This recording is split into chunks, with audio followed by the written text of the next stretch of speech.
You know, if you go to Las Vegas and you bet the house and you bet your pension and stuff like that, we got groups for people like that. And you deal with your problem. And we definitely had a problem. Now, I come at this with a couple of principles. And one of them is that it's the members' money. I think there's several people here in the room that are supposed to be receiving this pension. That was your pay.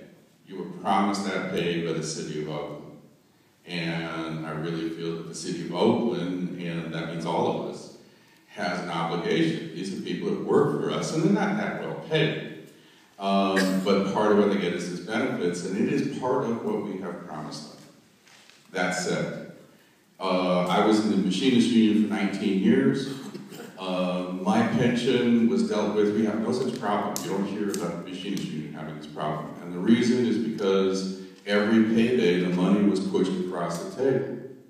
My pension contribution was part of what I was paid and what went to my union and what went into the machinist retirement plan over. The company I worked for was not developing debts against some future time. They simply paid it full and paid it. And I think we should stop the leakage. We should negotiate with our unions. And the first thing we should come up with is something that pays the pension in full unpaid. And then we have to respectfully negotiate some way that we're going to pay these back dues, preferably with a system that's sustainable. And my name is Don McClain. I'm about to hand it to Len Rayfield is going to say something very similar. I actually like Don's idea about that we should have been funding these all along. However, they weren't.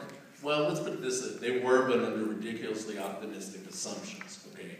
However, the medical retirement benefits, which haven't even been mentioned here, those are now over $400 million. Not a penny was set aside, even in the boom times, the .com. Okay, that one is that bill is going to come due very soon as the baby boomers retire. Look, basically, I think the viable candidates are blowing smoke up at you. That's really what I think. You can't, when they tell you, oh, we're going to grow out of it, we'll have a few taxes, you have to ask them for specific numbers. Ask them, how are you going to come up with $2.5 billion and probably $3 or $4 billion in unfunded liabilities that Mayor Kwon herself estimates? That's not counting. How are you going to pay for 500, 200 more police when they cost you almost 160, probably more like 200,000 a year in terms of benefits? It's arithmetic. This is an ideology. I would like to give all those benefits and the pay that's been promised. I don't see how it's possible. I just don't. And I'm really good at those numbers. I know what the tax rates are. It's not possible. They ask them for specific how you're going to do it, not that you want to do it.